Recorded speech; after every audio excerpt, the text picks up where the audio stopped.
The magic നോവലിലേക്ക് സ്വാഗതം. സുധാകർ മംഗളോദയത്തിൻ്റെ ചിറ്റ part 10. ശ്യാമയുടെ നന്മയും ക്ഷമയും ഒരുത്തേലും കണ്ടിട്ടില്ല. പക്ഷേ ആ സൽഗുണങ്ങൾ അവൾക്ക് ദോഷമായി. ദൈവം പോലും അവൾക്ക് നൽകിയത് കണ്ണീരായിരുന്നല്ലോ. ശ്യാമയൊന്ന് ചെന്ന് കാണണമെന്ന് ഭാഗ്യം മനസ്സാൽ തീരുമാനിച്ചു. ശ്യാമ ഇപ്പോൾ മോളെയും കൊണ്ടാണ് ടെലിഫോൺ ബൂത്തിൽ പോണത്. മകൾ ഷാട്ടയും എടുത്തിട്ടല്ല. അവളെ ഒരു നിമിഷം പോലും പിരിയാൻ ശ്യാമയ്ക്ക് വയ്യ. ഇതെന്ത് അസബന്ധമാ കുട്ടി? അമ്മിണി ശാസിച്ചു. വയ്യാത്ത നീ കുട്ടിയെടുത്ത് ബസ്സിൽ കയറി എങ്ങനെ പോകുന്നാ? അതൊന്നും അമ്മ അറിയണ്ട, ശ്യാമ പറഞ്ഞു. ഹാൻഡിക്യാപ്ഡ് ആയതുകൊണ്ട് ഏത് ബസ്സിലും എനിക്ക് സീറ്റ് കിട്ടും. മോൾ എൻ്റെ മടിയിൽ ഇരുന്നോളൂല്ലോ. കയറാനും ഇറങ്ങാനും മാത്രമേ അല്പം പ്രയാസമുള്ളൂ. എന്നാലും ബസ്സിലെ ജോലിക്കാർ എന്നെ സഹായിക്കും. അമ്മ വിചാരിക്കും പോലെ അത്ര ദയയില്ലാത്ത ലോകമൊന്നും അല്ല ഇത്. ആളുകൾ പഴയതിലും നല്ലവരാ, പ്രത്യേകിച്ചും ചെറുപ്പക്കാർ. ബൂത്തിൽ കുട്ടിയെ ഉറക്കാൻ അവളൊരു തൊട്ടിൽ കൊണ്ടുവച്ചിരുന്നു. മോൾക്ക് കളിക്കാൻ കളിപ്പാട്ടങ്ങളും 2 പേർക്കുള്ള ആഹാരവും വെള്ളവുമായാണ് രാവിലെ ബൂത്തിലേക്ക് പുറപ്പെടുക. സ്വന്തം ബൂത്തായതുകൊണ്ട് വരുമാനം പങ്കുവെക്കേണ്ട.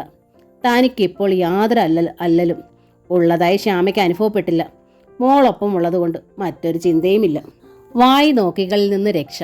സ്വന്തം കുഞ്ഞിനെ മാറോടടുക്കി പിടിച്ച അമ്മയോട് പൂവാലന്മാർക്ക് പോലും ബഹുമാനം. ചെറുപ്പക്കാർ ചേച്ചീനെ വിളിക്കും. അവളുടെ ഏറ്റവും വലിയ ആശ്വാസം ദേവനെക്കുറിച്ച് പോലും ഇപ്പോൾ അസ്വസ്ഥത തോന്നണില്ല എന്നതാണ്. അദ്ദേഹത്തിൻ്റേത് മറ്റൊരു ലോകം, തൻ്റേത് പുതിയ ലോകം. അഹമ്മദിയാണിത്, ഒരു ദിവസം സുധീന്ദ്രൻ പറഞ്ഞു. മുടം തുള്ള ആൾ കങ്കാരുവിനെ പോലെ കുട്ടിയെയും ചുമന്നുകൊണ്ട് നടക്കേണ്ട കാര്യമുണ്ടോ? അമ്മ നോക്കില്ലേ കുട്ടിയെ? അല്ലെങ്കിൽ ആ കുട്ടിയുടെ അച്ഛൻ ജീവിച്ചിരിക്കുന്നുണ്ടല്ലോ, അയാൾ നോക്കില്ലേ കുട്ടിയെ? കുറേ നാളായി ഇങ്ങോട്ട് തിരിഞ്ഞു നോക്കാത്ത ആളാ ദേവേട്ടൻ, ഹേമ പറഞ്ഞു. അതങ്ങനെയാ, സുധീന്ദ്രൻ പരിഹസിച്ചു.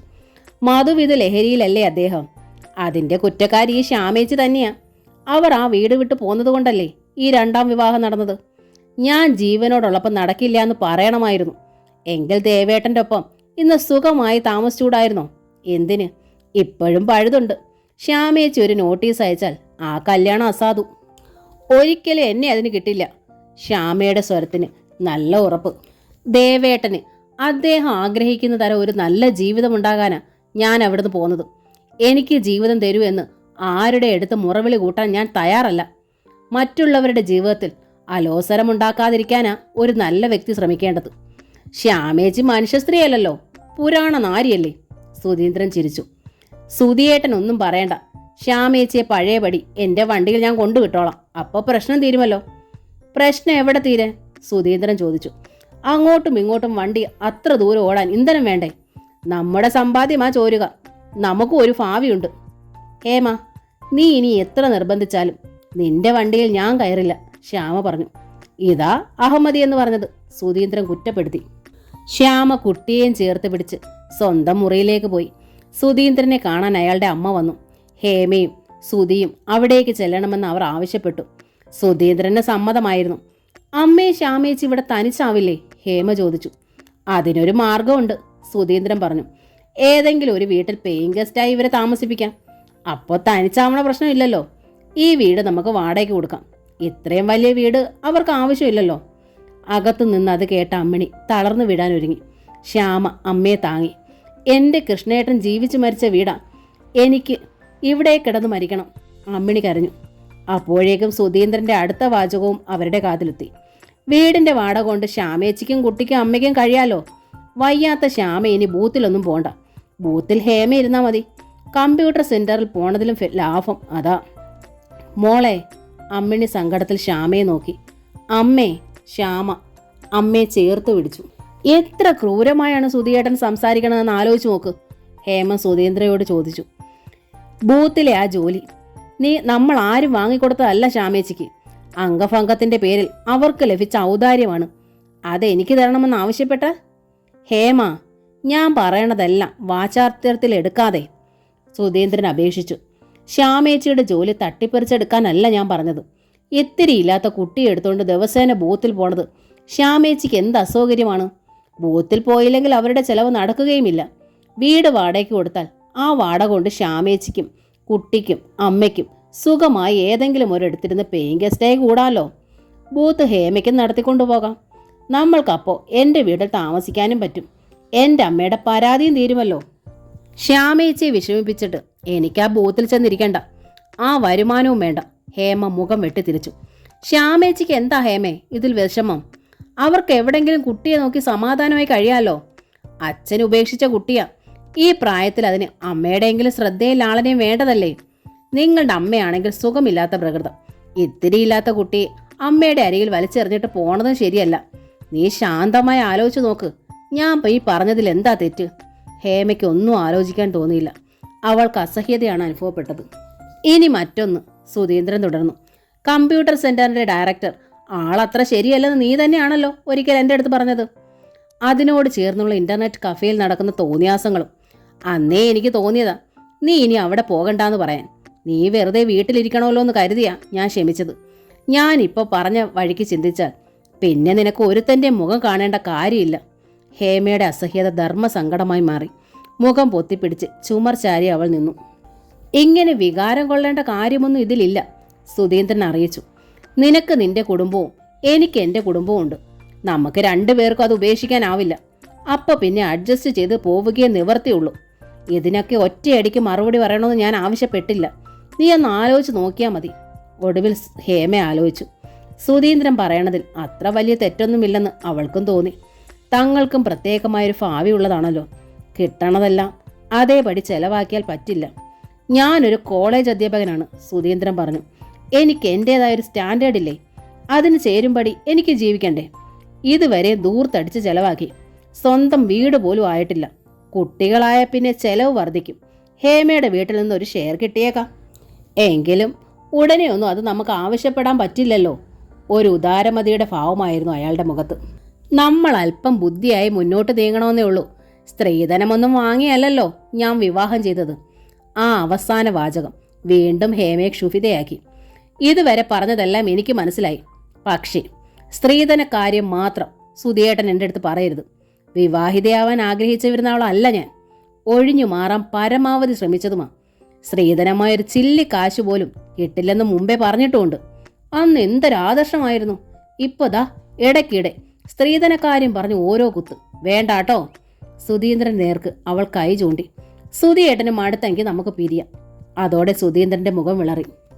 ആദർശം പറഞ്ഞിരുന്നത് സത്യ. അയാളുടെ സ്വരം താണു. ആദർശം ഉണ്ടായിരുന്നു താനും. അതിലധികം തന്നോട് സ്നേഹവും ഉണ്ടായിരുന്നു, പിരിയാനാവാത്ത വിധം. ഇപ്പൊ സ്നേഹമില്ലായിരിക്കും. ഹേമ, നീ തോക്കൽ കയറി വെടിവെക്കരുത്. പഠിച്ചു മാന്യമായൊരു ജോലി സമ്പാദിച്ചു എന്നതൊഴിച്ചാൽ എൻ്റെ കുടുംബസ്ഥിതി അത്ര മെച്ചമൊന്നും ആയിരുന്നില്ല. മുമ്പ് പറഞ്ഞത് അങ്ങനെ ആയിരുന്നില്ലല്ലോ. എൻ്റേതൊരു രാജകുടുംബമാണെന്നൊന്നും ഞാൻ പറഞ്ഞിരുന്നില്ലല്ലോ. വീട്ടിലെ കഷ്ടപ്പാടുകൾ തന്നെ അറിയിച്ചില്ലെന്ന് മാത്രം. അതങ്ങനെയാണ്. ഏതു വ്യക്തിയും പ്രണയകാലത്ത് തൻ്റെ ഏറ്റവും നല്ല മുഖമേ പ്രകടമാക്കൂ. എനിക്കന്ന് ആവശ്യം തന്നെ സ്വന്തമാക്കുക മാത്രമായിരുന്നു. മനസ്സിലായി. ഹേമ തലകുലുക്കി. സ്വന്തമായി കഴിഞ്ഞപ്പോൾ വിലയില്ലാതായി. കുറേശ്ശെ സ്വന്തം ചീത്ത മുഖങ്ങൾ കാണിക്കാനും തുടങ്ങി. ഹേമ, താൻ എന്നെ മനസ്സിലാക്കാതെ സംസാരിക്കരുത്, സുധീന്ദ്രൻ അറിയിച്ചു. ഞാൻ ആദ്യമേ പറഞ്ഞു എനിക്ക് എൻ്റേതായൊരു കുടുംബമുണ്ടെന്ന്. മൂത്ത മകനുമാണ് ഞാൻ. സാമാന്യം നല്ല ജോലിയും വരുമാനമുള്ളതും എനിക്കാണ്. എന്നിട്ടും വിവാഹശേഷം ഞാൻ ഈ വീട്ടിലാക്കി താമസം. ഈ വീട്ടിലെ കാര്യങ്ങൾ മാത്രമേ ഞാൻ അറിയണുള്ളൂ. അത് ശരിയാണോ? താൻ പറയേ. വിവാഹശേഷം പുരുഷൻ സ്വന്തം കുടുംബത്തെ മറക്കണോ? അതാണോ ആണത്തോ? ഹേമയ്ക്ക് ഉത്തരം മുട്ടി. സുധീന്ദ്രന് ഉത്സാഹവുമായി. എൻ്റെ അമ്മയ്ക്ക് ആഗ്രഹമില്ലേ ഞാൻ അവിടെ താമസിക്കണമെന്ന്? ഹേമ പറയേ, അയാൾ ആവശ്യപ്പെട്ടു. അപ്പോഴേക്കും അമ്മിണി അവിടേക്ക് കടന്നു വന്നു. അമ്മയുടെ നിഴലായി മുടന്തി ശ്യാമയും. മോൻ്റെ വീട്ടിൽ തന്നെ താമസിച്ചോളൂ, അമ്മിണി അറിയിച്ചു. ഹേമയും മോൻ്റെ ഒപ്പം വരും. ഞാനും ശ്യാമയും കുഞ്ഞും കൂടി ഇവിടെ കഴിഞ്ഞോളാം. ബൂത്ത് ഹേമയ്ക്ക് കൊടുത്താൽ പിന്നെ ഇവിടുത്തെ ചെലവിന് ബുദ്ധിമുട്ടാവില്ലേ അമ്മേ? നല്ല മര്യാദാഭാവത്തിലാണ് സുധീന്ദ്രൻ ചോദിച്ചത്. ഹേമയ്ക്കാണെങ്കിൽ ആ കമ്പ്യൂട്ടർ സെന്ററിൽ തുടരാനും താല്പര്യമില്ല. അതിൻ്റെ ഉടമസ്ഥൻ്റെ പെരുമാറ്റം അത്ര ശരിയല്ലത്രേ. ഹേമ തന്നെ പറഞ്ഞതാണ്. അതുകൊണ്ട് ഈ വീട് വാടകയ്ക്ക് കൊടുത്തിട്ട് നിങ്ങൾ രണ്ടാളും തത്തമോളും എവിടെങ്കിലും പേയിങ് ഗസ്റ്റായി താമസിക്കട്ടെ എന്ന് പറയുകയായിരുന്നു ഞാൻ. അതല്ലേ സേഫ്? വീടിൻ്റെ വാടക കൊണ്ട് നിങ്ങളുടെ ചെലവുകൾ നടക്കുകയും ചെയ്യും. ഇത്ര വലിയ വീട് 2 പെണ്ണുങ്ങൾക്കും ഒരു കുട്ടിക്കും മാത്രമായി വേസ്റ്റ് ആക്കണോ? ഹേമയ്ക്കാണെങ്കിൽ സ്വന്തം ഒരു ജോലിയുമാവും. ആരുടെയും മുഖം കാണണ്ടല്ലോ. ഇതെൻ്റെ അഭിപ്രായമല്ല കേട്ടോ. ഹേമ ശ്യാമയെയും അമ്മയെ നോക്കി. പിന്നെ പരിഭവത്തിൽ സുധീന്ദ്രനെ. ബൂത്ത് ഞാൻ ഹേമയ്ക്ക് കൊടുത്തോളാം സുധി, ശ്യാമ പറഞ്ഞു. അവളുടെ തൊണ്ടയിടറി. എനിക്കൊരു മാസത്തെ സമയം തന്നാൽ മതി. അതിനകം ഞാൻ മറ്റെന്തെങ്കിലും ഒരു പണി കണ്ടുപിടിച്ചോളാം. കാല് വയ്യാത്ത ശ്യാമേച്ചിക്ക് എന്ത് പണി കിട്ടാനാ ഒരു മാസം കൊണ്ട്? ഹേമ ചോദിച്ചു. അതൊന്നും നീ അറിയണ്ട. കാല് വയ്യാത്തതിൻ്റെ ഒരു കരുണയുണ്ടാകുമല്ലോ ആളുകൾക്ക് എന്നോട്. പക്ഷേ വീട് വാടകയ്ക്ക് കൊടുക്കാൻ പറ്റില്ല. അച്ഛനോടൊപ്പം അമ്മ ജീവിച്ച വീടായത്. അച്ഛൻ്റെ ആത്മാവ് ഇവിടെ ഉണ്ടെന്ന അമ്മയുടെ വിശ്വാസം. അതുകൊണ്ട് ഇവിടം വിട്ടുപോകാൻ അമ്മ സമ്മതിക്കില്ല. സുധീന്ദ്രൻ്റെ മുഖം മങ്ങി. അയാളൊന്ന് ആലോചിച്ചു. പിന്നെ ചോദിച്ചു, അമ്മയ്ക്ക് വിഷമമാണെങ്കിൽ നിങ്ങൾ ഇവിടെ തന്നെ താമസിച്ചോളൂ. പക്ഷേ നിങ്ങൾക്ക് താമസിക്കാൻ 1-2 മുറി പോരെ? ബാക്കി നമുക്ക് റെന്റിന് കൊടുത്താലോ? ടൗണിനടുത്തായതുകൊണ്ട് നല്ല വാടകയും കിട്ടും. സുധീന്ദ്രൻ ഒരു ആർത്തിക്കാരനും ആവശ്യത്തിലധികം പിശുക്കനുമാണെന്ന് അമ്മിണിക്ക് അറിയാമായിരുന്നു. മകളുടെ ഭർത്താവാണെങ്കിലും ഇത്ര പണക്കുതി പാടില്ല എന്നവർക്ക് തോന്നി. ഞങ്ങൾ 2 പെണ്ണുങ്ങൾ മാത്രം താമസിക്കണ വീട്ടിൽ അന്യ ആളുകളെ വാടകയ്ക്ക് പാർപ്പിക്കാൻ പറ്റില്ല സുധീന്ദ്ര. അത്രയ്ക്കുള്ള വരുമാനം മതി നമ്മൾക്ക്. ഞാനും എൻ്റെ മോളും ഒരു നേരം വല്ലതും കഴിച്ച് ബാക്കി 2 നേരം പട്ടിണി കിടന്നോളാം. സുധീന്ദ്രൻ തീർത്തും നിസ്സഹായനായി. ഈ കുടുംബത്തോടുള്ള കരുണ കൊണ്ടാ വേറെ നല്ല ആലോചനകൾ വന്നത് തട്ടി എറിഞ്ഞിട്ട് ഞാൻ ഹേമയെ വിവാഹം ചെയ്തത്. ഹേമയെ നോക്കി അയാൾ പിറുപിറുത്തു. അതിൻ്റെ ഒരു നന്ദി സഹകരണം ആർക്കും എന്നോടില്ല. അതിന് മറുപടി പറയാൻ ഹേമ വായി തുറന്നപ്പോഴേക്കും അമ്മിണി പറഞ്ഞു തുടങ്ങി. സുധീന്ദ്രൻ കാണിച്ചതിലും വലിയ കരുണയാ ദേവൻ എൻ്റെ മൂത്ത മോളോട് കാണിച്ചത്. കാല് വയ്യാത്തതിനെയല്ലേ കല്യാണം കഴിച്ചത്. എന്നിട്ടോ ഇപ്പം അതിൻ്റെ സ്ഥിതി എന്താ? സത്യത്തിൽ ഇത്തരം കരുണ പറ്റാതിരിക്കണതാ നല്ലതെന്ന് ഇപ്പോൾ എനിക്ക് തോന്നുക. ശ്യാമ അത്ഭുതത്തിൽ അമ്മയെ നോക്കി. ആരോടും വായി തുറന്ന് മിണ്ടാത്ത ആളായിരുന്നു അമ്മ. ഒരു കാര്യത്തിലും സ്വന്തം അഭിപ്രായവുമില്ല. അച്ഛനുണ്ടായിരുന്നപ്പോൾ അച്ഛൻ പറയണതായിരുന്നു തീരുമാനം, പിന്നീട് മക്കൾ പറയണതും. തർക്കങ്ങളുണ്ടായാൽ അവിടെ നിന്ന് ഓടി ഒഴിയും. ക്ഷമയുടെ കാര്യത്തിൽ സാക്ഷാൽ ഭൂമി ദേവി. ആ അമ്മയാണ് ഇപ്പോൾ സുധീന്ദ്രനെ നേരിടുന്നത്. അമ്മയ്ക്ക് അളമുട്ടിയിരിക്കണു. ഒരു കാര്യം ചെയ്യാം. അല്പസമയത്തെ ആലോചനയ്ക്ക് ശേഷം സുധീന്ദ്രൻ പറഞ്ഞു, ഞാൻ എൻ്റെ വീട്ടിലേക്ക് പോകാം. അപ്പോൾ ഹേമയോ? ശ്യാമയ്ക്ക് ഭീതിയായി. ഉള്ളത് കൊണ്ട് ഒതുങ്ങിക്കഴിയാൻ തയ്യാറാണെങ്കിൽ ഹേമയ്ക്കും പോരാ. ഒരു കാര്യം എനിക്ക് നിർബന്ധം. ആ കമ്പ്യൂട്ടർ സെൻ്ററിൽ ഇനിയും പോണത് എനിക്കിഷ്ടമല്ല. വരുമാനം കുറയുമ്പോൾ സാമ്പത്തിക പ്രശ്നങ്ങളുണ്ടാകും. അതുകൊണ്ടാ ഒതുങ്ങിക്കഴിയാൻ തയ്യാറാവണമെന്ന് പറഞ്ഞത്. 1 മാസം ക്ഷമിച്ചാൽ മതി സുധി, ശ്യാമയെ അറിയിച്ചു. അപ്പോഴേക്കും ബൂത്ത് ഞാൻ ഒഴിഞ്ഞു വന്നിരിക്കും. വാക്കാ. ശ്യാമേച്ചി വെറുതെ പേടിക്കണ്ട, ഹേമ പറഞ്ഞു. ബൂത്തിൻ്റെ പ്രശ്നത്തിലൊന്നും സുധിയേട്ടൻ എന്നെ ഉപേക്ഷിക്കില്ല. കല്യാണം കഴിക്കാൻ താല്പര്യമില്ലാതിരുന്ന എന്നെ നിർബന്ധിച്ച് ഒരു താലി ചരടിൽ കെട്ടിയിട്ട് സാമ്പത്തിക പ്രശ്നത്തിൻ്റെ പേരും പറഞ്ഞ് കൈ ഒഴിഞ്ഞാലേ. അവൾ സുധീന്ദ്രൻ്റെ നേർക്ക് തിരിഞ്ഞു. ശ്യാമയല്ല ഞാൻ, അത്രയുമേ പറയണുള്ളൂ. സുധീന്ദ്രൻ അമ്പരപ്പിൽ ഹേമയെ നോക്കി. അവളുടെ കണ്ണുകളെ അഗ്നിയെ താങ്ങാനാവാതെ അയാൾ പൊള്ളലേറ്റതുപോലെ തിടുക്കത്തിൽ നോട്ടം പിൻവലിച്ചു. പിന്നെ ശ്യാമയോട് പറഞ്ഞു, ശ്യാമേച്ചി വിചാരിച്ചാൽ തീരണ പ്രശ്നങ്ങളേ ഇവിടെ ഉള്ളൂ. ശ്യാമ അമ്പരപ്പിൽ സുധീന്ദ്രനെ നോക്കി. മുമ്പ് ഞാൻ സൂചിപ്പിച്ചിട്ടുള്ളതാ, സുധീന്ദ്രൻ പറഞ്ഞു. ദേവേട്ടൻ ഇപ്പം നല്ല നിലയിലാണ്. ശ്യാമേച്ചി ആവശ്യപ്പെട്ട ശ്യാമേച്ചിയുടെ മോളുടെ മുഴുവൻ ചുമതലയും ദേവേട്ടൻ ഏൽക്കും. ശ്യാമയുടെ മുഖം ചുവന്നു. ദേവേട്ടൻ നല്ല നിലയിലായത് അദ്ദേഹത്തിൻ്റെ 2ാം ഭാര്യയുടെ സഹായത്താലാണ്. ഭർത്താവിൻ്റെ ആദ്യ ഭാര്യയെ കൂടി സംരക്ഷിക്കേണ്ട ചുമതല അവർക്കില്ല. അതിനായി ഇരുന്ന് ചെല്ലാൻ ഞാനും തയ്യാറല്ല. മുടന്തിയായാലും ഒരല്പം ആത്മാഭിമാനം എനിക്കുണ്ട്. 1 മാസത്തിനുള്ളിൽ ബൂത്ത് ഞാൻ ഒഴിഞ്ഞു തരും. അത്രേ എന്നെക്കൊണ്ടാവും. അവൾ തിരിഞ്ഞകത്തേക്ക് പോയി. പുറകെ അമ്മിണിയും. ഏറിയാൽ 1 മാസമേ ബൂത്തിൽ പോകാൻ കഴിയൂ എന്ന് വന്നതോടെ തത്തയെ കൂടെ കൊണ്ടുപോകുന്ന പതിവ് ശ്യാമ നിർത്തി. കുട്ടിയെ അമ്മിണിയോടൊപ്പം വിട്ടു. തനിച്ച് ബൂത്തിലിരിക്കണത് അവൾക്ക് പ്രാണസങ്കടമായി. എങ്കിലും അടുത്ത മാസം മുതൽ മറ്റെന്തെങ്കിലും തൊഴിലിന് പോവേണ്ടി വന്നാൽ അവളെ ഒപ്പം കൊണ്ടുപോവാൻ കഴിയാതെ വരുമല്ലോ എന്ന ഓർമ്മ മനസ്സിനെ നിയന്ത്രിച്ചു. ഇതൊരു പരിശീലനമാവട്ടെ തനിക്കും മോൾക്കും. ബൂത്തിലിരുന്ന് പത്രത്തിൽ കാണുന്ന തൊഴിലവസരങ്ങൾക്കൊക്കെ ശ്യാമ അപേക്ഷ അയച്ചു. മുടന്തുള്ള കാര്യം എല്ലാ അപേക്ഷകളിലും പ്രത്യേകം വ്യക്തമാക്കിയിരുന്നു. പലതിനും മറുപടി വന്നില്ല. ചില മറുപടികൾ അവൾക്ക് സ്വീകാര്യമായിരുന്നുമില്ല. ഒരു സൂപ്പർ മാർക്കറ്റിലേക്ക് അക്കൗണ്ട് കം മാനേജറുടെ തസ്തികയിൽ അപേക്ഷിച്ചിരുന്നു. അതിൻ്റെ മറുപടി മാത്രം ആകർഷകമായിരുന്നു. മുടന്ത് പ്രശ്നമല്ല, ഇരുന്ന് ജോലി ചെയ്താൽ മതി, നല്ല ശമ്പളവും. ആ സന്തോഷത്തിൽ നേരത്തെ ബൂത്ത് പൂട്ടി ഇറങ്ങിയതാണ് ശ്യാമ. റോഡ് ക്രോസ് ചെയ്യുമ്പോൾ ഒരു കാർ പാഞ്ഞു വന്ന് അവളെ തൊട്ടില്ല എന്ന വിധം നിന്നു. പേടിയോടെ ശ്യാമ തിരിഞ്ഞു നോക്കി. കാറിൻ്റെ ഡ്രൈവിംഗ് സീറ്റിൽ ദേവകുമാരൻ, ശ്യാമയുടെ പ്രിയപ്പെട്ട ദേവേട്ടൻ, തത്തമോളുടെ അച്ഛൻ. അത്ഭുതവും സന്തോഷവും പരിഭ്രമവും അവളെ തളർത്തി. ദേവൻ്റെ കണ്ണുകൾ നിറയുന്നത് ശ്യാമ കണ്ടു. കാറിൻ്റെ ഡോർ തുറന്ന് ദേവകുമാരൻ ഇറങ്ങി. ശ്യാമയുടെ മുഖം താണുപോയി. ആ മുഖത്തേക്ക് മുഖം കുനിച്ചുകൊണ്ട് ദേവൻ വിളിച്ചു, ശ്യാമ. ശ്യാമ കണ്ണീരിൽ പുഞ്ചിരിച്ചു. എത്ര കാലം ഞാൻ നിന്നെ തിരക്കിയില്ല. പക്ഷേ മോളെ, ഇതാണ് ജീവിതം. ഇത്രയുള്ളൂ മനുഷ്യൻ. എങ്കിലും ഒരു സത്യം ഞാൻ പറയാം. കാണാൻ എത്തിയിരുന്നില്ലെങ്കിലും എൻ്റെ ഈ നെഞ്ചിനുള്ളിൽ എപ്പോഴും നീയുണ്ട്, ദേവൻ പറഞ്ഞു. കരുത്തുമ്പ് ഉയർത്തി ശ്യാമ മുഖത്തെ നനവൊപ്പി. ശ്യാമ, കാറിൽ കയറ്, ദേവൻ പറഞ്ഞു. എനിക്ക് സംസാരിക്കാനുണ്ട്. നമുക്ക് വീട്ടിലേക്ക് പോകാം. അല്ലെങ്കിൽ വേണ്ട, പെട്ടെന്ന് അയാൾ തിരുത്തി. ഞാൻ നിന്നെ ശ്യാമാഫയിലെത്തിക്കാം. എനിക്ക് മോളെയും കാണണം. എത്ര നാളായി എൻ്റെ തങ്കത്തെ കണ്ടിട്ട്. ഓർമ്മയില്ലാഞ്ഞല്ല, എനിക്ക് കഴിഞ്ഞില്ല. ഞാൻ പാപിയാണ്. വേണ്ട ദേവേട്ട, കരച്ചിലമർത്തിക്കൊണ്ട് ശ്യാമ അറിയിച്ചു. ഇങ്ങനെയൊന്നും പറയണ്ട. എനിക്ക് പരിഭവമോ പിണക്കമോ ഒന്നുമില്ല. ദേവേട്ടൻ്റെ അവസ്ഥ എനിക്ക് മനസ്സിലാവണുണ്ട്. ദേവേട്ടൻ ഒരു പാപവും ചെയ്തിട്ടില്ല. എങ്കിൽ ശ്യാമ കാറി കയറൂ. ഈ വഴിയരികിൽ ഇങ്ങനെ നിൽക്കണ്ട. ഞാൻ ബസ്സിന് പൊയ്ക്കോളാം ദേവേട്ട. എനിക്കിന്ന് ഇത്തിരി നേരത്തെ വീട്ടിലെത്തണം. അതിനായ ഇപ്പോഴേ ബൂത്ത് പൂട്ടി ഇറങ്ങിയത്. അപ്പോൾ ബൂത്തിൽ പോയി വരികയാണല്ലേ? ദേവൻ്റെ കണ്ണുകൾ വിടർന്നു. ഒന്നും ഞാൻ അറിഞ്ഞില്ല. ഒന്നും എന്നെ അറിയിച്ചതുമില്ല. എഴുന്നേറ്റ് നടക്കാൻ തുടങ്ങിയതുപോലും. വീണ്ടും ശ്യാമയുടെ കണ്ണുകൾ തുളുമ്പി. ഞാൻ പരിഭവിച്ചതല്ല, ദേവൻ പറഞ്ഞു. അതിന് എനിക്ക് എന്ത് അവകാശം? പരിഭവിക്കേണ്ടതും ശപിക്കേണ്ടതും ശ്യാമയല്ലേ?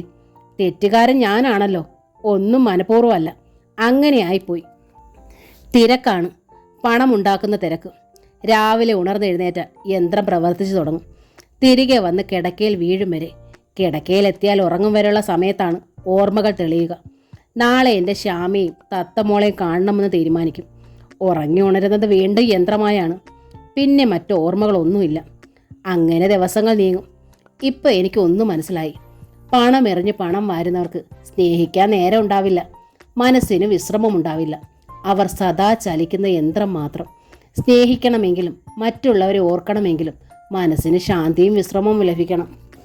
ഞാൻ പറഞ്ഞല്ലോ, ശ്യാമ വീണ്ടും പുഞ്ചിരിച്ചു. എനിക്ക് ദേവേട്ടനെ മനസ്സിലാവണുണ്ട്. ശ്യാമ, ഇനി ഞാൻ എന്ത് ചെയ്യണം നിനക്ക് വേണ്ടി? അതെങ്കിലും എനിക്കൊന്ന് പറഞ്ഞുതാ. നിനക്ക് വേണ്ടി എന്ത് ചെയ്യാൻ ഈ ദേവേട്ടൻ തയ്യാറാ? ഇപ്പം എനിക്കൊന്നും വേണ്ട ദേവേട്ട. എന്തെങ്കിലും വേണമെങ്കിൽ ഞാൻ പറഞ്ഞോളാം. ഇപ്പം എനിക്ക് പോകാൻ അനുവദിച്ചാൽ മതി. ഞാൻ കൊണ്ടാക്കണത് ശ്യാമയ്ക്ക് ഇഷ്ടമല്ലേ? അതുകൊണ്ടല്ല ദേവേട്ട. പിന്നെ നന്ദനയ്ക്ക് ഇഷ്ടമാവില്ലെന്ന് കരുതിയോ? അങ്ങനെയൊന്നും ഞാൻ വിചാരിച്ചിട്ടില്ല. നന്ദന നല്ലവളാ ശ്യാമ, പാവമ്മ. അവൾക്ക് നിന്നെ ജീവന. കാണാൻ വരാത്തത് എൻ്റെ അതേ കാരണം കൊണ്ടാ. രാവിലെ ഉണർന്നാൽ ജോലിക്ക് പോകാനുള്ള തിരക്ക്. വൈകുന്നേരം അച്ഛൻ്റെ അടുത്ത് ചെല്ലണമെന്നുള്ള നിർബന്ധം. അച്ഛനോടൊപ്പം ഒന്നിച്ച് ഊണ് കഴിച്ച് കിടക്കാൻ നേരമാ ഭാഗ്യോദയത്തിലെത്തുക. ഒഴിവ് ദിവസങ്ങളിലാണെങ്കിൽ ഔദ്യോഗിക ദിവസങ്ങളേക്കാൾ തിരക്ക്. പാർട്ടിയും കല്യാണവും പിറന്നാളും സുഹൃത്ത് സന്ദർശനങ്ങളും എല്ലാം. ഇതൊന്നുമില്ലാതിരുന്ന ദിവസങ്ങളിലെ സന്തോഷമാണ് ഞാൻ ഓർക്കണത്. അന്ന് ഇഷ്ടം പോലെ കഴിയാമായിരുന്നു. സ്നേഹിക്കാൻ കഴിയുമായിരുന്നു. ആളുകളെ സഹായിക്കാൻ കഴിയുമായിരുന്നു. ഇപ്പം ജീവിതം അദൃശ്യമായ ഏതോ ചങ്ങലയിൽ കുരുങ്ങിക്കിടക്കുകയാണ്. ശ്യാമയുടെ കണ്ണുകൾ അത്ഭുതത്തിൽ വികസിച്ചു. ദേവേട്ടൻ്റെ സംസാര ഭാഷ പോലും മാറിയിരിക്കുന്നല്ലോ എന്നവൾ ഓർത്തു. കറുത്ത ഗ്ലാസ്സിട്ട തണുത്ത കാറിൽ വെയിലേൽക്കാതെ സഞ്ചരിച്ച് ആ മുഖം വെളുക്കുകയും തുടുക്കുകയും ചെയ്തിരിക്കുന്നു. വില കൂടിയ വസ്ത്രങ്ങൾ ആ ദേഹത്തു നിന്ന് പ്രത്യേക സൗരഭ്യം വമിക്കുന്നു. ഇത് തൻ്റെ പഴയ ദേവേട്ടനെയല്ല. ഹൃദയം നിറയെ സ്നേഹമുള്ളപ്പോഴും അദ്ദേഹം അത് വാക്കുകൾ കൊണ്ട് പ്രകടമാക്കാറില്ലായിരുന്നു. ഇപ്പോൾ അദ്ദേഹം വാചാലമായി സംസാരിക്കുന്നു. ശ്യാമ, എനിക്ക് എൻ്റെ വിഷമങ്ങളൊക്കെ നിന്നോട് പറയണമെന്നുണ്ട്. അപ്പോഴേ നിനക്കെന്നെ മനസ്സിലാവൂ, ദേവൻ പറഞ്ഞു. ഇല്ല ദേവേട്ട, ശ്യാമ തിരുത്തി. ഒന്നും പറയാതെ തന്നെ ദേവേട്ടനെ എനിക്ക് മനസ്സിലാവും. എന്നെ കണ്ട് കാർ നിർത്തിയില്ലേ? നിറഞ്ഞ സ്നേഹത്തോടെ സംസാരിച്ചില്ലേ? കാറിൽ വീട്ടിലെത്തിക്കാൻ തയ്യാറായില്ലേ? ഇതൊക്കെ ഇന്നീ ഭൂമിയിൽ കാണാൻ കഴിയാത്ത നന്മകളാണ്. പുനർവിവാഹിതനായിട്ടും ആദ്യ ഭാര്യയെ കാണാത്ത മട്ടിൽ ഒഴിഞ്ഞു പോവുകയായിരുന്നില്ലല്ലോ ദേവേട്ടൻ ചെയ്തത്. എനിക്കത് മതി. ആദ്യ ഭാര്യയോ? ദേവൻ സങ്കടം കാട്ടി. അങ്ങനെയൊന്നും പറയരുത് ശ്യാമ. എനിക്കത് സഹിക്കാനാവില്ല. നീ ഇപ്പോഴും എൻ്റെ ഭാര്യയാ. എൻ്റെ ജീവിതത്തിൽ പക്ഷേ 2 സ്ത്രീകൾ ഉണ്ടായിപ്പോയെന്നുള്ളത് മാത്രം. അതൊരു വിധിയാ. ശ്യാമയെ വിവാഹം ചെയ്യും മുമ്പും നമ്മുടെ വിവാഹശേഷവും നന്ദന ഒരു ദുഃഖമായി എൻ്റെ മനസ്സിലുണ്ടായിരുന്നു. ഇപ്പോൾ നന്ദനയുടെ സ്ഥാനത്ത് ദുഃഖസ്മരണയായി മനസ്സിൽ കഴിയണത് നീയാണെന്ന് മാത്രം. എനിക്ക് ആ മനസ്സിൽ മാത്രം ഇടം ഉണ്ടായാൽ മതി ദേവേട്ട. ശ്യാമയുടെ തൊണ്ടയിടറി. ഞാൻ പോവാ. ദാ എനിക്കുള്ള ബസ് എത്തി. ഫുട്പാത്തിനോട് ചേർന്ന് വന്നു നിന്ന ബസ്സിൻ്റെ നേർക്ക് അവൾ മുടന്തി ഓടി. ഏന്തി വലിഞ്ഞുള്ള ആ ഓട്ടം കണ്ടു നിൽക്കെ ദേവകുമാരൻ്റെ നെഞ്ചു നൊന്തു. തൻ്റെ ശ്യാമ ഇങ്ങനെ കഷ്ടപ്പെട്ട് ജീവിക്കുമ്പോൾ താൻ എന്തിനാണ് സുഖിച്ച് ജീവിക്കണത്? രാത്രിയിൽ ഉറങ്ങാൻ കിടക്കുമ്പോൾ ശ്യാമയെക്കുറിച്ച് നന്ദനയുമായി സംസാരിക്കണമെന്ന് ദേവൻ തീരുമാനിച്ചു. നന്ദനയ്ക്ക് താല്പര്യമാണെങ്കിൽ അവളെയും കൂട്ടി ശ്യാമാഫയിൽ പോയി ശ്യാമയെ കാണാം. തനിച്ചു പോകാൻ നന്ദനെ അനുവദിച്ചാൽ അതായിരുന്നു നല്ലത്. നന്ദനയുടെ കൺമുന്നിൽ വെച്ച് ശ്യാമയോട് തുറന്നു സംസാരിക്കാനും മോളെ സ്വയം മറന്ന് ലാളിക്കാനും ബുദ്ധിമുട്ടാവും. ശ്യാമ നോക്കി നിൽക്കെ നന്ദനയോട് സ്നേഹം കാട്ടാനും അതേ ബുദ്ധിമുട്ട് തോന്നിയേക്കാം. എന്നാൽ അന്ന് ദേവൻ കിടക്കറയിലെത്തിയപ്പോൾ നന്ദന നാണത്തോടെ അറിയിച്ചു, ഒരു ഗുഡ് ന്യൂസ് ഉണ്ട്. ദേവൻ അത്ഭുതമായി. വീട്ടിൽ വെച്ച് അച്ഛൻ ദേവേട്ടന് ലഡു വന്നില്ലേ? അതേ ഗുഡ് ന്യൂസിന്റെ വകയാ. എന്തേ, അച്ഛൻ്റെ 60-ാം പിറന്നാളോ മറ്റോ ആയോ? ദേവൻ തിരക്കി. അതൊന്നുമല്ല. നന്ദനയുടെ മുഖത്ത് വല്ലാത്ത തുടിപ്പ്. പിന്നെ എന്താ ഇത്ര പറയാൻ മടി? ഇവിടെ നമ്മുടെ മുറിയിലെത്തി നമ്മൾ രണ്ടും മാത്രമുള്ളപ്പോൾ പറയാനായി കാത്തുവച്ച ഗുഡ് ന്യൂസാ. എങ്കിൽ പറയൂ നീ. ദേവൻ നിറഞ്ഞ സ്നേഹത്തോടും ആകാംക്ഷയോടും നന്ദനയുടെ കൈ പിടിച്ചു. അതറിയാനായി നെഞ്ചിങ്ങനെ കിതയ്ക്കണം. അതേ, ദേവകുമാരനൊരച്ഛനാകുന്നു. ദേവന്റെ കണ്ണുകൾ വിങ്ങി, ചുണ്ടുകൾ വിറച്ചു. ആദ്യമായല്ല ദേവേട്ടൻ അച്ഛനാവണത്. നേരിയൊരു വിഷമത്തോടെയാണ് നന്ദന അങ്ങനെ പറഞ്ഞത്. പക്ഷേ ഞാൻ അമ്മയാവണത് ആദ്യമാണല്ലോ. എന്നിട്ടെന്തേ എൻ്റെ അടുത്ത് ആദ്യം പറയാഞ്ഞത്? ദേവൻ ചോദിച്ചു. നന്ദയുടെ അച്ഛൻ്റെ അടുത്ത് പറഞ്ഞിട്ടും എൻ്റെ അടുത്തൊന്ന് മറച്ചത്? ഞാൻ പറഞ്ഞല്ലോ, നമ്മൾ തനിച്ചാകുമ്പോൾ പറയാമെന്ന് വെച്ചാ. കോളേജിൽ നിന്ന് തന്നെ കൊണ്ടുപോകുന്നത് ഞാനല്ലേ. അപ്പോൾ കാറി വെച്ച് പറയാമായിരുന്നില്ലേ? എനിക്കെന്തോ അപ്പം പറയണമെന്ന് തോന്നിയില്ല. ദേവന്റെ മുഖം മ്ലാനമായി. ദേവേട്ടൻ പിണങ്ങിയോ? നന്ദന ചോദിച്ചു. ഏയ്, ദേവൻ പുഞ്ചിരിക്കാൻ ശ്രമിച്ചു. ആട്ടെ, എങ്ങനെയാ കൺഫേം ചെയ്തത്? ഡോക്ടറെ കണ്ടോ? 2 ദിവസമായി. എനിക്ക് ചെറിയൊരു സംശയം ഉണ്ടായിരുന്നു. രാവിലെ കോളേജിലേക്ക് പോകും വഴി ടെസ്റ്റ് എടുത്തു. ഉച്ചയ്ക്ക് ഞങ്ങളുടെ പ്രൊഫസറെയും കൂട്ടിപ്പോയി ഡോക്ടറെയും കണ്ടു. പ്രൊഫസർ എന്ന് പറഞ്ഞാൽ പുരുഷനൊന്നും അല്ല കേട്ടോ. പ്രൊഫസർ സുഹൃത. കവിത എഴുതണത് കൊണ്ട് എന്നോട് വലിയ ആരാധനയാണ്. തിരിച്ചു പോകും വഴി അച്ഛൻ്റെ മൊബൈലിൽ വിവരം നൽകി. മുത്തശ്ശനാകാൻ കാത്തിരിക്കുക അച്ഛൻ. സ്വത്തുക്കൾ മുഴുവൻ ആ പേരിൽ എഴുതി വെക്കാൻ. അപ്പോഴും എന്നോട് പറയാൻ തോന്നിയില്ല. ദേവൻ മുഖം തിരിച്ചു. ദേവൻ മറുപടി ഒന്നും പറഞ്ഞില്ല. അയാൾ അല്പസമയം ഒന്നും മിണ്ടാതിരുന്നു. പിന്നെ പറഞ്ഞു, ഞാൻ ഇന്ന് ശ്യാമയെ കണ്ടു. പൊടുന്നനെ നന്ദനയിൽ ഒരു അമ്പരപ്പുണ്ടായി. അടുത്ത നിമിഷം അവളത് അമർത്തി. മനഃപൂർവ്വം മുഖത്ത് ഒരു ഉദാസീനത പ്രകടമാക്കി. എന്താ നന്ദയൊന്നും മിണ്ടാത്തത്? സാധാരണ ശ്യാമയെക്കുറിച്ച് ഒരു ഓർമ്മ വന്നാൽ ദേവേട്ടൻ എൻ്റെ അടുത്തത് പറയാറുള്ളതാണ്. എന്നിട്ട് ശ്യാമയെ കാണാൻ പോകും മുമ്പ് എന്നോടൊരു വാക്ക് പറഞ്ഞില്ലല്ലോ എന്ന് ഓർക്കുകയായിരുന്നു ഞാൻ. ശ്യാമയെ കാണാൻ ഞാൻ പോയതല്ല, ദേവൻ പറഞ്ഞു. വഴിയിൽ വെച്ച് കണ്ടതാണ്. വഴിയിൽ വെച്ചോ? നന്ദനയുടെ പുരുകം ചൊളിഞ്ഞു. അതെ, ദേവൻ തുടർന്നു. തികച്ചു ഓർക്കാപ്പുറത്ത് മുടന്തി ശ്യാമ വഴിയിലൂടെ നടന്നു വരുന്നു.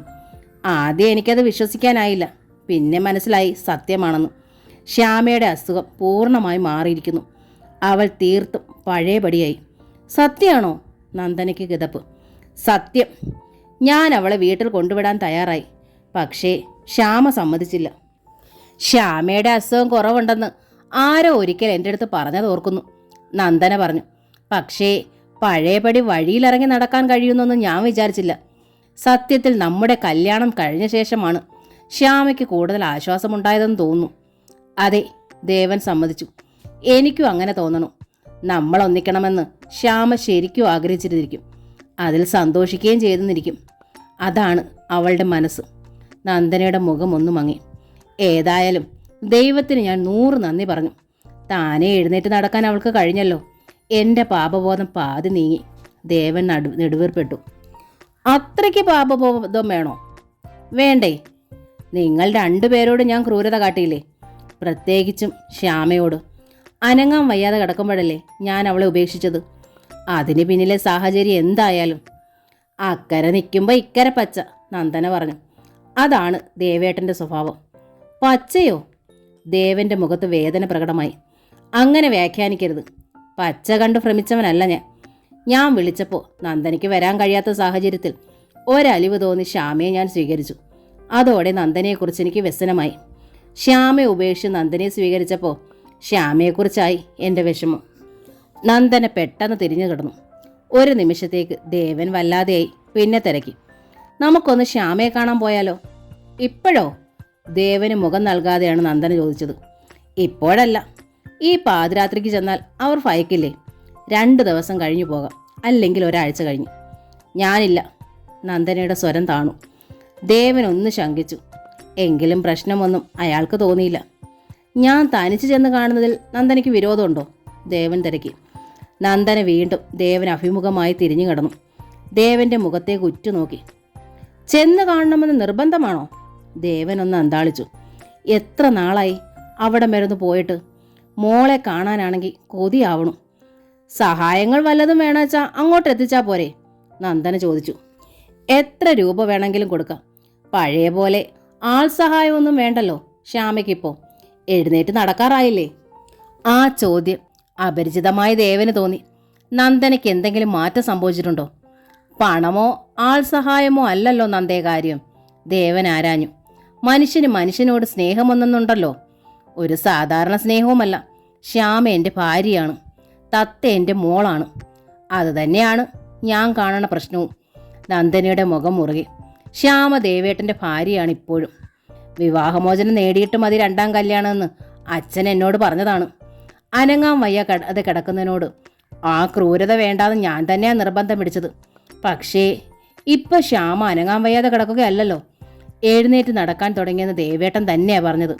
ആ സ്ഥിതിക്ക് ഇനി ആ ബന്ധം തുടരണത് അച്ഛന് ഇഷ്ടാവുമെന്ന് എനിക്ക് തോന്നണില്ല. അച്ഛൻ്റെ ഇഷ്ടം പോട്ടെ, നന്ദനയ്ക്ക് ഇഷ്ടമല്ലാന്നുണ്ടോ? ദേവൻ ചോദിച്ചു. മറുപടി പറയാതെ നന്ദന വീണ്ടും തിരിഞ്ഞു കിടന്നു. നന്ദനയോട് ഇനി എന്തെങ്കിലും പറഞ്ഞിട്ട് കാര്യമുണ്ടെന്ന് ദേവന് തോന്നിയില്ല. ഏത് സാധാരണ പെണ്ണിനെ പോലെയാണ് അവൾ ചിന്തിക്കുന്നത്. ഏത് സാഹചര്യത്തിലും നന്ദനെ കുറ്റപ്പെടുത്താനുമാവില്ല. തൻ്റെ പ്രത്യേക സാഹചര്യത്തിൽ ആദ്യമൊക്കെ അവൾ ഒരു ദേവസ്ത്രീയുടേതായ അസാധാരണ നന്മ പ്രകടമാക്കി. വിവാഹശേഷം തന്നെയും കൂട്ടി ശ്യാമയെ കാണാൻ പോയത് അങ്ങനെയാണ്. ദിവസങ്ങൾ കഴിഞ്ഞപ്പോൾ ആ പോയി മുഖം അഴിഞ്ഞു വീണിരിക്കാം. ഒരു സാധാരണ മനുഷ്യസ്ത്രീയായ അവൾക്ക് എക്കാലം ഒരു ത്യാഗിനിയുടെ ജീവിതം തുടരാനാവില്ലല്ലോ. ചുറ്റുമുള്ളവരാണെങ്കിൽ സ്വാർത്ഥതയുടെ ഹിംസ്ര ജന്മങ്ങൾ. ഇപ്പോഴാണെങ്കിൽ നന്ദ ഒരമ്മയായിരിക്കുന്നു. ഒരമ്മയുടെ ജീവിതം സ്വന്തം വീട്ടിനുള്ളിലേക്ക് ചുരുങ്ങും. ദേവൻ പുറത്തിറങ്ങി ഇടനാഴിയിലെ ചൂരൽ സെറ്റിയിൽ ചെന്ന് ഇരുന്നു. സെറ്റിയിൽ ചാഞ്ഞു കിടന്ന അയാൾ മെല്ലെ മയക്കത്തിലേക്ക് ഊർന്നുപോയി. ചുമലിൽ ഒരു കരസ്പർശനത്തിൻ്റെ തണുപ്പ് അനുഭവപ്പെട്ടപ്പോഴാണ് ദേവൻ ഞെട്ടി ഉണർന്നത്. മുഖമുയർത്തി നോക്കുമ്പോൾ നന്ദനയാണ്. എന്നോട് പരിഭവിച്ചിട്ടാണ് ഇവിടെ വന്നിരുന്നത് ഇല്ലേ? അവൾ ആരാഞ്ഞു.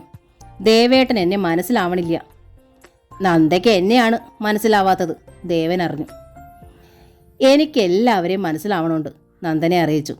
ദേവേട്ടനെയും ശ്യാമിയും ഇവിടുത്തെ അമ്മയും എൻ്റെ അച്ഛനെയും എല്ലാം. അതാണ് എൻ്റെ വിഷമവും. ദേവൻ എഴുന്നേറ്റു. അയാൾ കിടക്കറയിലേക്ക് നടന്നു. പുറകെ നന്ദനയും. ദേവേട്ടൻ അറിയാലോ? നന്ദന ചോദിച്ചു. ദേവേട്ടന് വേണ്ടി അനിശ്ചിതമായി കാത്തിരുന്നവളാണ് ഞാൻ. ദേവേട്ടൻ ശ്യാമയെ വിവാഹം ചെയ്ത ശേഷവും എനിക്കറിയാം, ദേവൻ സമ്മതിച്ചു. രാജു ഉപേക്ഷിച്ചതിൻ്റെ പേരിലാണ് ദേവേട്ടൻ ശ്യാമയെ സ്വീകരിച്ചത്. നിവർത്തികെട്ട സാഹചര്യത്തിൽ. കാല് വയ്യാത്ത ശ്യാമയെ കൈയേൽക്കാൻ മറ്റാരും ഇല്ലാതിരുന്നതുകൊണ്ട്. ദേവൻ നന്ദയെ ഒന്ന് നോക്കി. എൻ്റെ അവസ്ഥ പക്ഷെ അതല്ലായിരുന്നു. നിരവധി നല്ല വിവാഹാലോചനകൾ പുല്ലുപോലെയാണ് ഞാൻ തട്ടിയെറിഞ്ഞത്. ദേവേട്ടൻ ശ്യാമയെ വിവാഹം ചെയ്ത ശേഷം ഒരു പുനർജന്മത്തിന് വേണ്ടിയാണ് ഞാൻ പ്രാർത്ഥിച്ചത്. ഈ ജന്മം നമ്മൾ ഇനി ഒന്നിക്കുമെന്ന പ്രതീക്ഷ എനിക്കില്ലായിരുന്നു. പക്ഷേ ഈ ജന്മത്തിൽ തന്നെ അത്ഭുതമായി നമ്മൾ ഒന്നിച്ചു. എല്ലാം എനിക്കറിയാമല്ലോ. ദേവേട്ടന് അറിയാവുന്ന കാര്യങ്ങളാണ് ഞാൻ ഒന്നുകൂടി പറയണത്, എൻ്റെ മനസ്സ് വെളിവാക്കാൻ. മുറിയിലെത്തിയ ദേവൻ കിടക്കയിലിരുന്നു.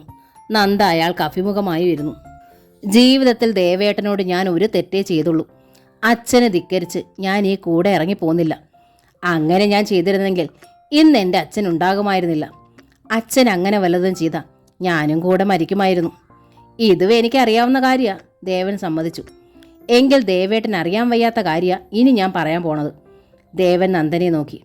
ദേവേട്ടൻ്റെ പണമോ വിദ്യാഭ്യാസമോ സാമർഥ്യമോ ഉദ്യോഗമോ കണ്ടല്ല ഞാൻ സ്നേഹിച്ചത്, ഭർത്താവായി മോഹിച്ചത്.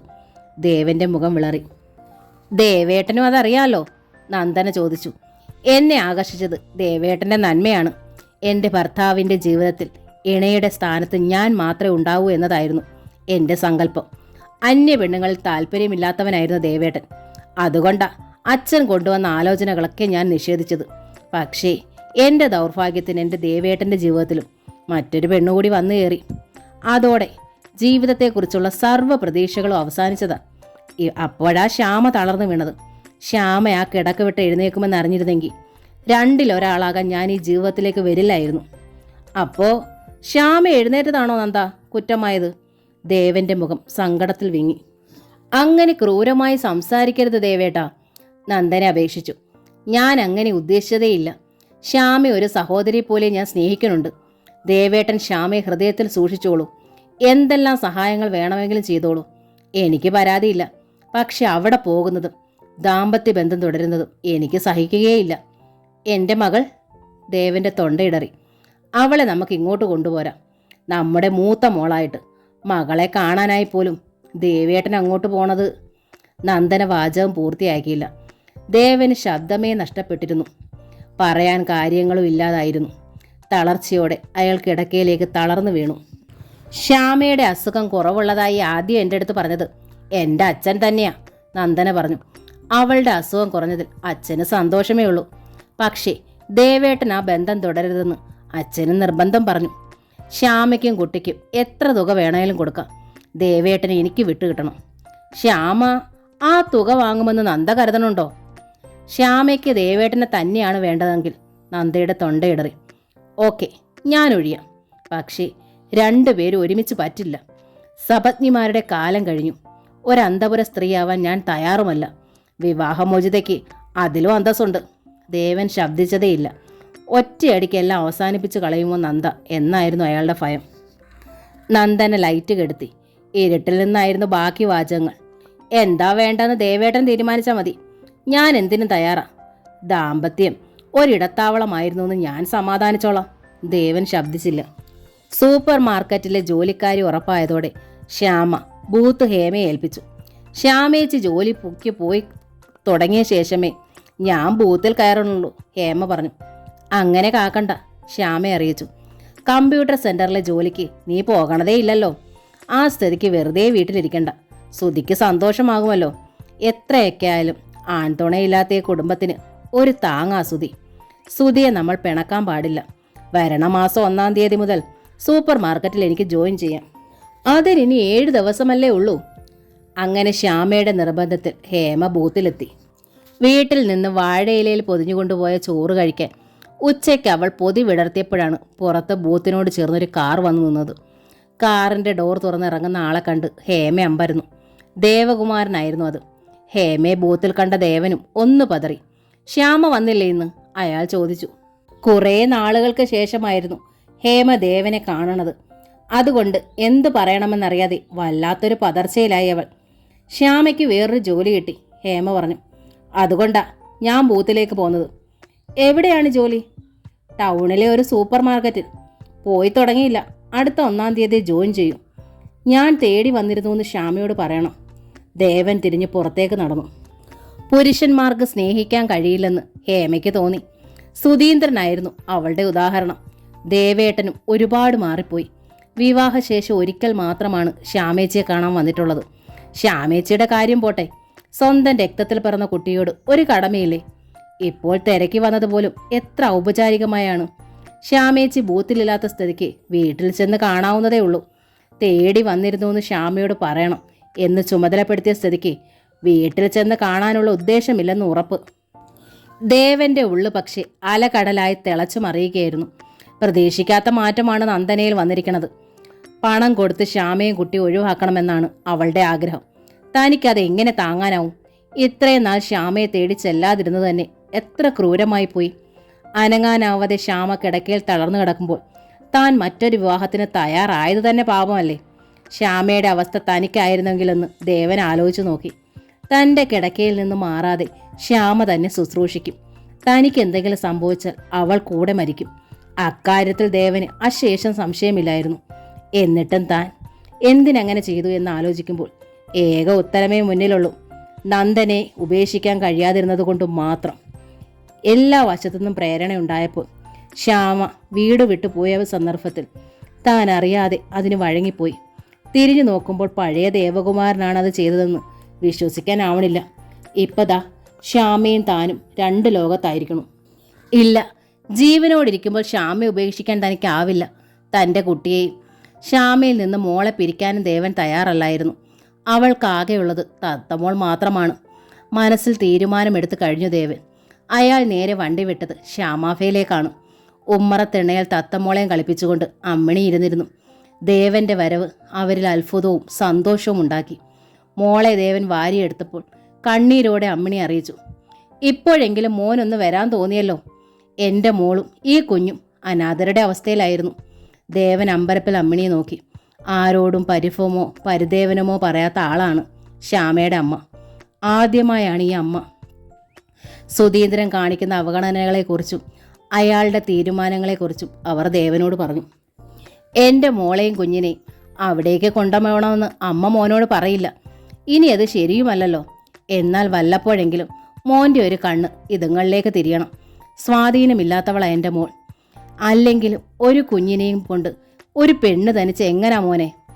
എത്രയും നേരത്തെ ഈ വീട്ടിൽ കിടന്ന് കണ്ണടയണമെന്ന ആശയില്ല ഞാൻ. എനിക്കെന്തേലും സംഭവിച്ചാൽ എൻ്റെ കുട്ടി. അമ്മിണി ഏങ്ങിക്കരഞ്ഞു. തെരുവിലാവും അതുങ്ങൾ. ഹേമയ്ക്ക് എന്ത് ചെയ്യാനാവും? കഴുത്തിൽ വീണ താലി അവൾക്കിന്നൊരു കുരുക്കായി തീർന്നിരിക്കുക. അതിനെങ്കിലും ഒരു ജീവിതമുണ്ടായിക്കോട്ടെ എന്ന് കരുതി എല്ലാം സഹിക്കാൻ പറഞ്ഞിരിക്കുക ഞങ്ങൾ. ശ്യാമേട്ടത്തിക്ക് ഭർത്താവും തത്തമ്മോൾക്ക് അച്ഛനുമില്ലെന്നാ സുധീന്ദ്രൻ ചോദിക്കണത്. അവൻ്റെ വശത്ത് നിന്ന് നോക്കുമ്പോൾ അത് ശരിയുമല്ലേ? ദേവന് വല്ലാത്ത വീർപ്പുമുട്ടൽ അനുഭവപ്പെട്ടു. മോളെ അയാൾ നെഞ്ചോട് ചേർത്ത് പിടിച്ചു. തത്തമ്മോൾ അച്ഛൻ്റെ നെഞ്ചിലെ ചൂടിൽ പറ്റിക്കിടന്നു. മാസാമാസം ഞാൻ കുറച്ച് പണം ഇവിടെ എത്തിക്കാം, ദേവൻ പറഞ്ഞു. ശ്യാമ ജോലിക്ക് പോകണമെന്ന് പോലുമില്ല. അവളുടെയും മോളുടെയും അമ്മയുടെയും കാര്യത്തിൽ സുധീന്ദ്രൻ ഒരു വിഷമവും ഉണ്ടാവാതിരുന്നാൽ പോരെ? പണമല്ല മോനെ കാര്യം, അമ്മിണി പറഞ്ഞു. എന്തെങ്കിലുമൊക്കെ ജോലി ചെയ്ത് ജീവിക്കാനുള്ളത് ശ്യാമ ഉണ്ടാക്കിക്കോളും. കാല് വയ്യെങ്കിലും അതിനുള്ള സാമർഥ്യമൊക്കെ അവൾക്കുണ്ട്. വെറുതെ ഇരിക്കണത് അവൾക്ക് ഇഷ്ടവുമല്ല. ശ്യാമയ്ക്കും മോൾക്കും മോനിൽ നിന്ന് വേണ്ടത് സ്നേഹത്തോടെയുള്ളൊരു കരുതലും സംരക്ഷണവുമാണ്. ദേവന് വല്ലാത്തൊരു തളർച്ച അനുഭവപ്പെട്ടു. നന്ദന വിലക്കിയിരിക്കുന്നതാണ് അമ്മ ആവശ്യപ്പെട്ടത്. ദേവൻ്റെ മുഖത്തെ പതർച്ച അമ്മിണി ശ്രദ്ധിച്ചു. മോൻ്റെ ധർമ്മസങ്കടം എനിക്കറിയാം, അവർ പറഞ്ഞു. രണ്ടിടത്തുമായി മോൻ കിടന്ന് വിഷമിക്കേണ്ടി വരും. എന്ത് ചെയ്യാം? ആ കിടപ്പിൽ നിന്ന് എൻ്റെ മോൾ എണീറ്റില്ലായിരുന്നെങ്കിൽ ഈ കുഞ്ഞിനെ വല്ല അനാഥാലയം കാര്യം ഏറ്റെടുത്തേനെ. അമ്മിണി പൊട്ടിക്കരഞ്ഞു. അത് കേട്ടുകൊണ്ടാണ് ശ്യാമ മുടന്തി അമ്മയുടെ പിന്നിലെത്തിയത്. നിറ കണ്ണുകളോടെ ദേവൻ അവളെ നോക്കി. ശ്യാമയുടെ മുഖം പക്ഷെ ശാന്തമായിരുന്നു. അകത്ത് ജോലിയിലായിരുന്നോ? ദേവൻ ചോദിച്ചു. ശ്യാമ പുഞ്ചിരിച്ചു. അതെ, കുറേ നാളായി ഇവിടേക്ക് വരാനേ കഴിഞ്ഞില്ല. ശ്യാമ എന്നോട് ക്ഷമിക്കണം. മുമ്പൊന്നുമില്ലാത്ത തിരക്കിലായിരുന്നു ഞാൻ. ഇപ്പോഴും അതെ, സാമ്പത്തികമായി ഭേദപ്പെട്ട അവസ്ഥയാണ്. എങ്കിലും കൈക്കും കാലിനും കുരുക്ക് വീണതുപോലെ മനസ്സിന് പോലും, ദേവൻ പറഞ്ഞു. ശ്യാമയുടെ മുഖത്തെ പുഞ്ചിരി മാഞ്ഞില്ല. എനിക്കും മനസ്സിലാവണുണ്ട് ദേവേട്ടൻ. പക്ഷേ എന്നെ ഓർത്ത് അല്പവും വിഷമിക്കേണ്ട. ഇവിടെ എനിക്ക് യാതൊരു ബുദ്ധിമുട്ടുമില്ല. അമ്മിണി അത്ഭുതത്തിൽ ശ്യാമയെ നോക്കി. ശ്യാമ എവിടെയോ ജോലിക്ക് പോകാൻ തീരുമാനിച്ചെന്നറിഞ്ഞു? ദേവൻ ചോദിച്ചു. പണത്തിൻ്റെ വിഷമം കൊണ്ടാണെങ്കിൽ അത് വേണ്ട. കൃത്യമായൊരു തുക ഞാനിവിടെ എത്തിച്ചോളാം. അതിനൊരിക്കലും മുടക്കം വരില്ല. ദേവേട്ടൻ്റെ പണം നമ്മുടെ മോൾക്കെങ്കിലും ഉപകരിക്കും. അതുകൊണ്ട് വേണ്ട എന്ന് ഞാൻ പറയില്ല. പക്ഷെ ഇപ്പോൾ പണമൊന്നും എത്തിക്കണ്ട. അവൾക്ക് കൊടുക്കാനുള്ളത് ദേവേട്ടനൊരു ജോയിൻ്റ് അക്കൗണ്ടിൽ ഏതെങ്കിലും ഒരു ബാങ്കിൽ നിക്ഷേപിച്ചോളൂ. ദേവൻ അത്ഭുതത്തിൽ ശ്യാമയെ നോക്കി. ദേവേട്ടൻ കുറച്ച് പണം എത്തിച്ചാലും ജോലിക്ക് പോകാതിരിക്കാൻ എനിക്ക് കഴിയില്ല. ദിവസം മുഴുവനും ഞാൻ എങ്ങനെ ഈ വീട്ടിൽ വെറുതെ ഇരിക്കും? അടുക്കള ജോലിയൊക്കെ പെട്ടെന്ന് തീരും. ബാക്കി സമയം TV കണ്ടും ഉറങ്ങുകയും കളയണോ? പുഞ്ചിരിയോടെയാണ് ശ്യാമ ചോദിച്ചത്. ഒക്കെ ശ്യാമയുടെ ഇഷ്ടം. ദേവൻ്റെ മുഖം കുനിഞ്ഞു. ഒന്നും അടിച്ചേൽപ്പിക്കാൻ എനിക്ക് അധികാരമില്ല. സത്യം പറഞ്ഞാൽ ഞാനൊരു അന്യനെ പോലെയാണ് ഇപ്പോൾ ശ്യാമയുടെ മുന്നിൽ നിൽക്കണത്. അയാളുടെ തൊണ്ട ഇടറി. ഒരപരാധിയെപ്പോലെയും. അപരാധിയെപ്പോലെയല്ല, ശരിക്കും അപരാധി തന്നെയാണ്. അതുകൊണ്ട് ഒന്നും ആവശ്യപ്പെടാൻ വയ്യ. അനുസരിക്കാനാണ് ഞാൻ ഇഷ്ടപ്പെടണത്. ശ്യാമ അമ്മയെ നോക്കി. അമ്മിണി മെല്ലെ തിരിഞ്ഞ് അകത്തേക്ക് പോയി. ദേവേട്ടൻ എന്നോട് ഇങ്ങനെയൊന്നും പറയരുത്. ദേവേട്ടൻ അപരാധിയാണെന്ന് ഞാൻ കരുതണില്ല. ദേവേട്ടൻ്റെ സാഹചര്യം മറ്റാരെയേക്കാൾ എനിക്ക് മനസ്സിലാവും. ഇങ്ങോട്ട് ഞാനൊന്നും പ്രതീക്ഷിക്കണില്ല. എന്നെ എൻ്റെ മോളെയും ആ മനസ്സിൽ നിന്ന് പുറത്താക്കാതിരുന്നാൽ മതി. അവസാന വാചകം എത്തിയപ്പോൾ ശ്യാമയുടെ തൊണ്ടയിടറി. കണ്ണുകൾ നിറഞ്ഞു തൂവി. ദേവൻ്റെ മുഖത്തും താങ്ങാനാവാത്ത വ്യസനം തിങ്ങി. മകളെ നെഞ്ചോട് ചേർത്ത് പിടിച്ചുകൊണ്ട് അയാൾ ശ്യാമയുടെ അരികിലേക്ക് നടന്നു ചെന്നു. ആ ചുമലിൽ കൈവച്ചു. ശ്യാമ അകന്നു മാറിയില്ല. എൻ്റെ പൊന്നുമോളെയും ശ്യാമയും ഞാൻ മനസ്സിൽ നിന്ന് പുറത്താക്കുമോ? ദേവൻ ചോദിച്ചു. പിന്നെ എനിക്ക് മനസ്സുണ്ടോ? പിന്നെ ഞാനുണ്ടോ? ശ്യാമയെ ആശ്വസിപ്പിക്കാൻ കളവ് പറയുകയല്ല. എൻ്റെ മനസ്സ് നിറയെ നിങ്ങളാ. എനിക്കെപ്പോഴും ആ വിചാരമേ ഉള്ളൂ, ഈ നൊമ്പരമേ ഉള്ളൂ. സത്യം, ഒന്നിച്ച് ജീവിച്ചിരുന്നപ്പോൾ ഞാൻ ഇത്രമാത്രം സ്നേഹിച്ചിട്ടില്ല. അന്ന് എൻ്റെ വിഷമം നന്ദയെക്കുറിച്ച് ഓർത്തായിരുന്നു. എൻ്റെ മനസ്സ് എപ്പോഴും ഊഞ്ഞാല. വിശ്രമമില്ലാതെ ആടുന്ന ഊഞ്ഞാല്. വല്ലാത്തൊരു ശാപമാത്. ഇനിയും മനസ്സിങ്ങനെ ആടരുത് ദേവേട്ട, ശ്യാമ അപേക്ഷിച്ചു. നന്ദനയിൽ തന്നെ ഈ മനസ്സുറപ്പിക്കണം. ഞങ്ങളുടെ ഒരു ഓർമ്മ മതി, തേടി വരിക പോലും വേണ്ട. തടസ്സം പറയില്ലായിരിക്കാം നന്ദ, ചിലപ്പോൾ പ്രേരിപ്പിക്കാനും മുതിർന്നേക്കും.